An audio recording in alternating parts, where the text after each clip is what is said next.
Will big business approach to AI adoption cause us all a lot of problems down the road? This is a top of the dome episode. Reason that I came up with this topic today is in my business life, whether I'm talking to clients or if I'm talking to people in business networking groups or people I just encounter in my daily life, I get the same comments a lot. Big businesses tend to have a scattershot approach to doing AI adoption, and they tend to be just throwing things against the wall to see what sticks, and their employees and everybody else, their customers, are starting to have to pick up the pieces and deal with it. And this causes a lot of frustration among employees especially, and sometimes with customers as well.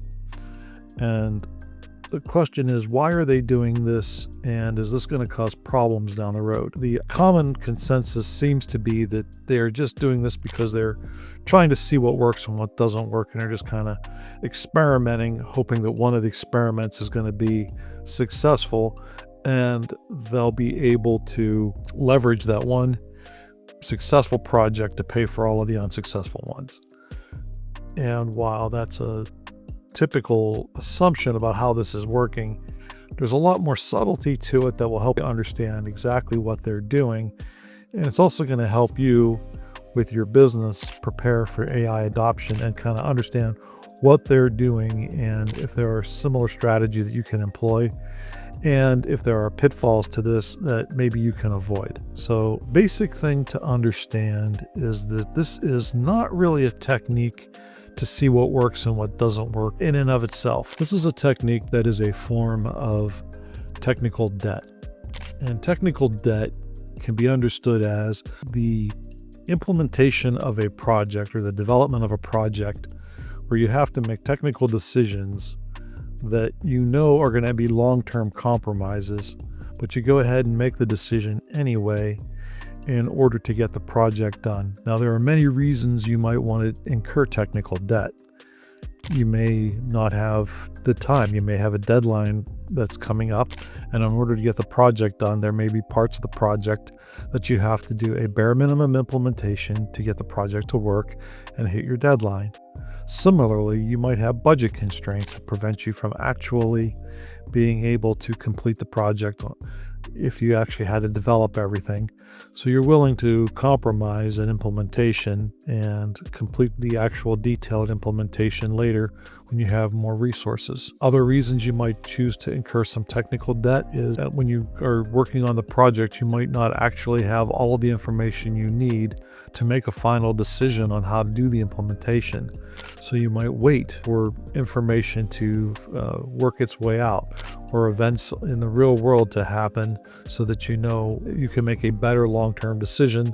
So you make a short-term decision to get yourself by, knowing full well that you're going to go back in and make a better long-term decision. Another good reason is that you may not have the experience and the expertise to do a full implementation at the time you need to have the project completed. You may need to hire somebody, you may need to develop internal expertise, or you might be waiting for a piece of software to be developed that's going to make that expertise not be something you need to have, and it might be something that you can buy and have in a nice outsourced piece of software that you're just going to defer to. All of those are good reasons to have technical debt, and I know a lot of times we don't like the idea of technical debt. There's a lot of businesses that see technical debt as a negative, but just like real debt, it's dangerous and can cause us problems, but it also allows us to have things earlier than we otherwise would. So when we go into debt for a home, well, we get to enjoy the home for 20, 30 years before we otherwise would if we had to save all of our money for the home.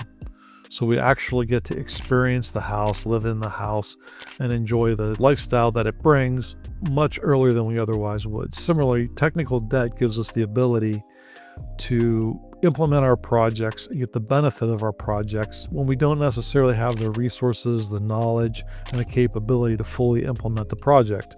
So we know full well that we're going to have to go back and do more work, but it's an acceptable trade-off in order to get the project done quicker. So when we start looking at the way big companies are implementing AI, a lot of what they're doing is accumulating technical debt so that they can get themselves some of those benefits. So a lot of times companies will be doing things like trying to get themselves through the learning curve much faster. So they'll try several different AI projects, trying to get their staff through the learning curve of adopting AI quicker with actual hands-on experience. Like anything, the experience you have in a classroom vary greatly. I think our education program really tries to get you a lot of hands-on, just for the reason that there's nothing like actually doing a project to teach you something. And there's a big difference between intellectually knowing something and actually having experience with it. And so a lot of times larger companies have the ability to try to do a project, and instead of going out and hiring a bunch of engineers with experience, they're going to try and build an engineering staff that has that experience by doing the projects. Similarly, a lot of times it's better to actually do a project and learn about the intricacies of the different solutions available than it is to try to do a study and analyze on paper what is going to work and what's not going to work. There's just a big difference between knowing what's going to work and seeing it firsthand versus working on something that you're actually experiencing and seeing how the tools work themselves. So a lot of times these large companies can skip the analysis and the comparison part of a project and just jump right into doing a project with something that they think is going to work.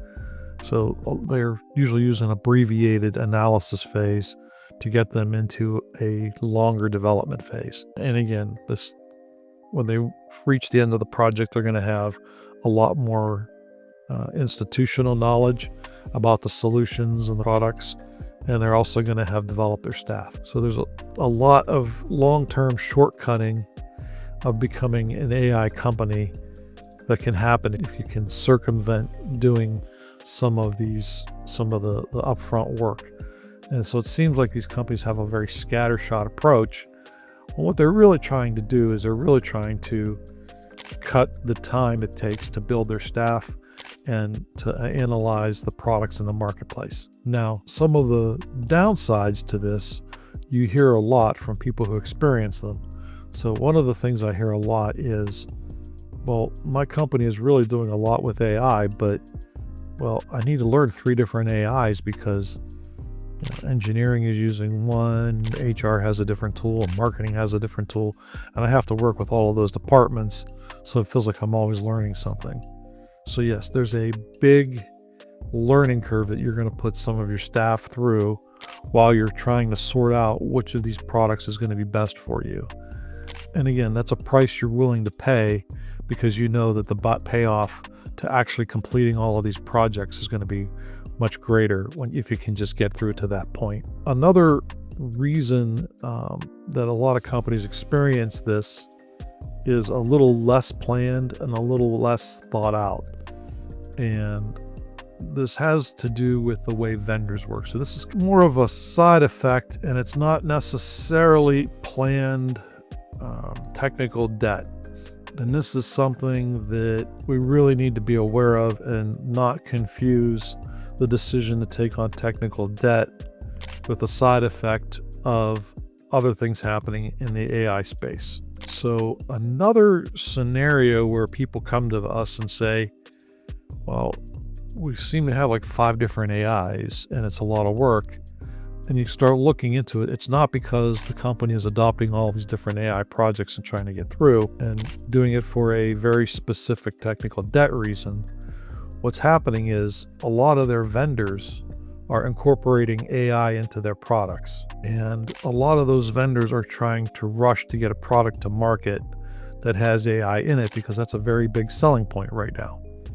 Now, that's sometimes the vendor trying to take on some technical debt in the way they implement AI into their product.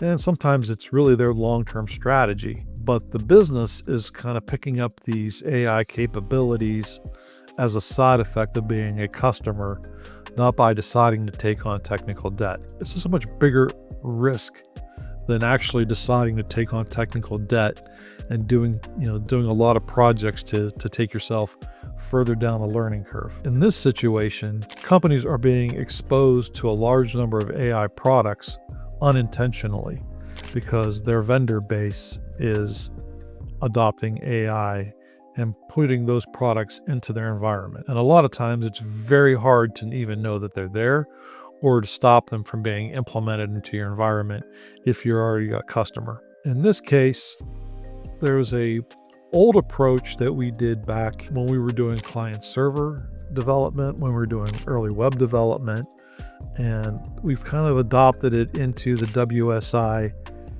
AI adoption roadmap that kind of addresses this problem, because this is a risk. This is a problem that you need to be aware of. And for us, what we do is a software inventory to make sure that we identify all of those applications that the business is using, and knowing what the AI strategy is for each of the products that they're using. So we're aware of that when we're crafting an AI strategy for the small business. And like I said, this is not exactly the same as choosing to take on technical debt to get through a project and get yourself down the learning curve. This is your vendors actually making some AI decisions for you and kind of forcing your hand to make an AI decision. Two very different situations, and it's very important that you recognize which situation you're in. So a lot of these big companies that are vending software are making AI adoption decisions, and you as a customer are inheriting those decisions. So the good news is there's a lot of help out there. You've got guys like me who can work with your small business on an AI adoption roadmap where we'll identify your exposure to these products and make sure that you're not going to be adopting AI as a side effect of what your vendor decisions are. And also we can help you make decisions about when should you be taking on technical debt in your AI adoption. Now, most small businesses and mid-sized businesses aren't going to be making technical debt decisions the same way large multinationals are. And it's really important to understand what your options are and what those consequences are going to have to your specific business. So if you'd like to talk about this further, click the link below, schedule some time to talk with me, and we can walk you through how we go about doing it and making sure that your AI adoption doesn't put your business at risk, and making sure that your vendor's AI adoption doesn't put your business at risk. That's all for now. I'm Marty Milligan. I appreciate you spending some time with me. And, until next time, like the video, subscribe to the channel, all the things we say at the end of videos. Have a great day.